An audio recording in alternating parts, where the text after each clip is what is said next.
This segment of Naperville Sports Weekly is brought to you by the Daily Herald. We're here at Benet Academy with girls basketball head coach Joe Kilbride. Thanks for joining us. Thanks for having me. Now you come into Benet Academy here on your second year, but in your first year you go and win a state championship. That's got to be pretty good to welcome yourself to the school, right? Yeah, well, I'd actually been with Peter for 10 years as his assistant, so and was here many years ago as a boys coach as well. So have a lot of relationships here and was very much part of the program. But yeah, last year was my first year as the head coach since Peter decided to step down. So it was a great first year. Hopefully we can duplicate that. Have you kept in contact with him throughout this entire time? Yeah, absolutely. Peter and I are very good friends, so we talk regularly. Now, with the team that you guys had last year, it was a lot of seniors that carried the scoring. Both Emilys. What are you gonna have to do to kind of replicate that kind of scoring, I guess, to compete again this year? Yeah, it's a good question because we averaged almost 70 and about 40 points per game graduated, right? The 5 seniors. So I don't know that we'll try and make up those points. I think it's going to be a different group. We've got to figure out how this group fits together and what really is kind of their formula for winning. We're going to start out trying to press and run and do some of the same things we've been doing for years, but it'll be interesting to see kind of how the pieces fit together and what works for this group. Every group is a little bit different, and so I'm not sure we're going to replace all that scoring. But before we get more into this year's team, let's go back to the state championship. Just when you think about it, if you ever think about it, what is that like to be in that kind of position to win a state championship?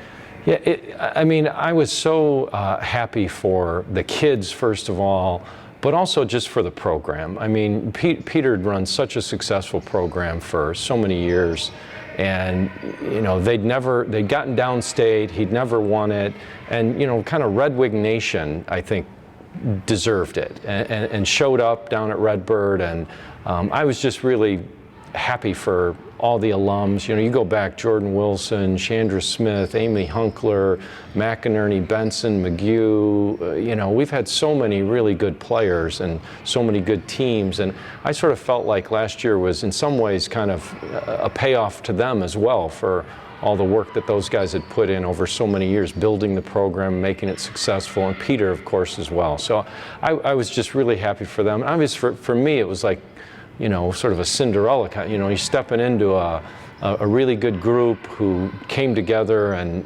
things just kind of went our way. It was great fun. I'll take that every year if I can get it. Well, to get to that point every year, you're going to have the leadership of some of your players, and Kathleen obviously now gets to step into that role as a senior. What about Kathleen? Do you see that leadership, that point guard, that player that that she can be? Yeah, absolutely. You have to have good senior leadership. You have to have leadership from within the team, and seniors set the tone for all that. Last year we had 5 seniors who did a great job at that. This year we have 6 seniors. Kathleen is obviously, her and Elise Stout are our captains.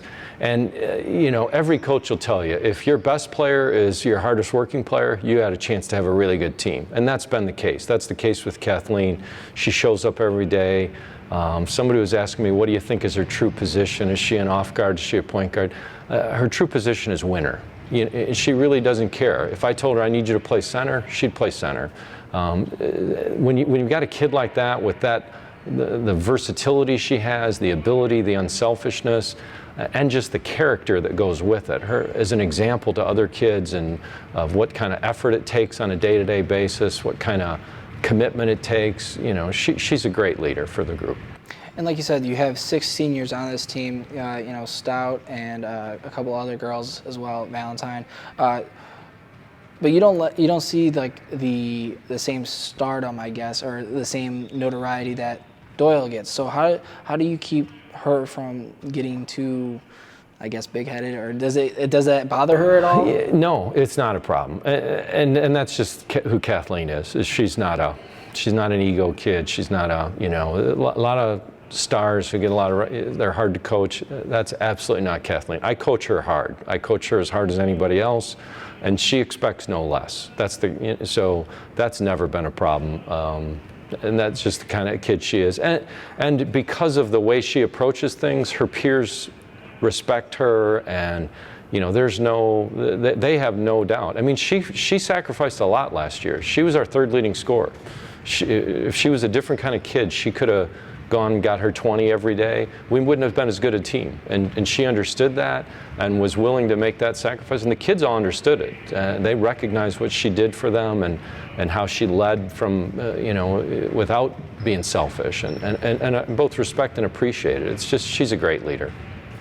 And speaking about that, you now have to figure out how to replace that scoring like we talked about earlier, but you also have some younger players. You have a freshman for the first time on the team. So what is that going to be like to kind of bring in the younger girls to fit in your program?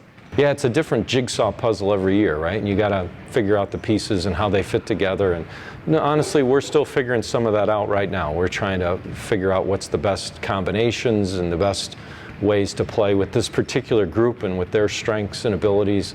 And obviously, Kathleen's going to score more this year. Elise is going to score more. Katie Jasikas.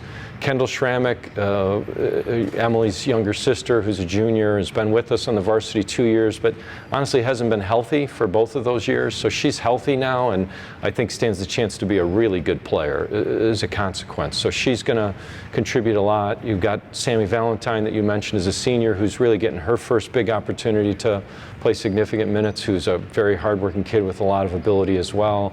And then we've got a number of other pieces that fit together, because we play 9, 10 kids. You saw that, I think, against St. Ignatius. Everybody played, but so Emma Line is a junior. Allie Kramers is a transfer. I expect them to give us some minutes that are valuable. Megan Will and Sid Stevens are seniors. And then you mentioned Lauren Stack, the freshman, who I'm always a little leery about bringing freshmen up. It has to be the right group you're bringing them into.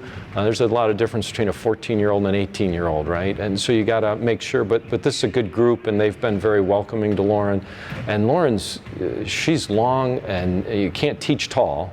And she knows how to use it. She's a very intelligent kid, very good pedigree. I don't know if she's Emily Eschew's cousin, Frank Kaminsky. It's all part of all that family. It's all yeah. Genetics. Yeah. And so she comes from good breeding. Her father's a Stack. They played at Purdue. There's a lot of pedigree there, and she had a great first game, and we'll see. For freshmen, it's hard to kind of make it work night in and night out at the varsity level. It's such a big adjustment from grammar school. But she's approaching it the right way, and the kids are bringing her along. And like I said, as you mentioned, with the good senior leadership, I think she has a chance to really contribute because of the environment she's stepping into.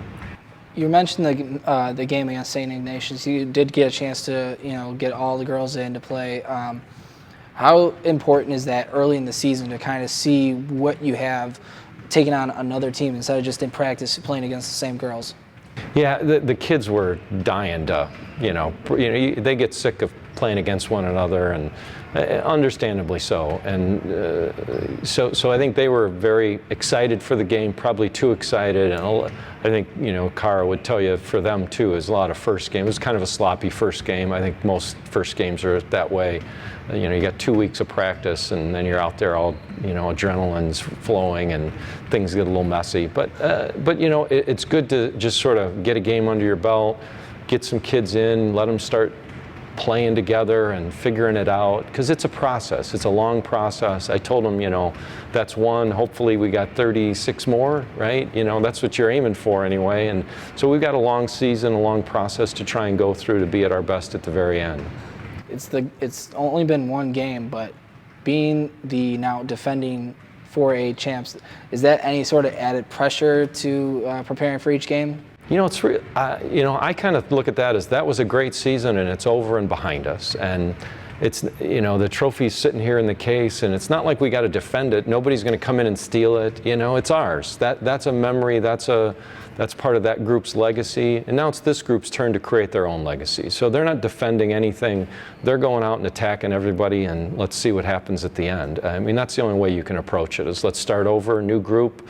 Let's see what we can do. Let's get to, the best we can be at the end of the season, and hopefully we get the same result. But, that's part of the fun, is finding it out. What about what about having these girls that you've seen now 2 years, that, one group gone, the next group up, and they're just able to continually mature as young adults? Well, that is part of the fun of it, is being a high school coach. I love basketball, and the basketball side of it's great, but getting to see them become young adults and develop into mature, responsible, there's such a change in people between the age of freshman in high school, senior in high school, and they truly do become adults, and it's just a lot of fun to see that maturation and that progression in them, and to get to benefit from it. I mean, I'm getting the benefit of these seniors who are now, responsible young people who demonstrate character and leadership, and really are the ones that are creating the climate and creating the program that I'm, trying to operate here. But it's really them that are the ones doing it. So you're absolutely right. It's a lot of fun, and I'm the beneficiary of it from multiple perspectives. Well, Coach, that's all the time we have for today, but I want to thank you again for joining me, and good luck the rest of the season. Thank you very much.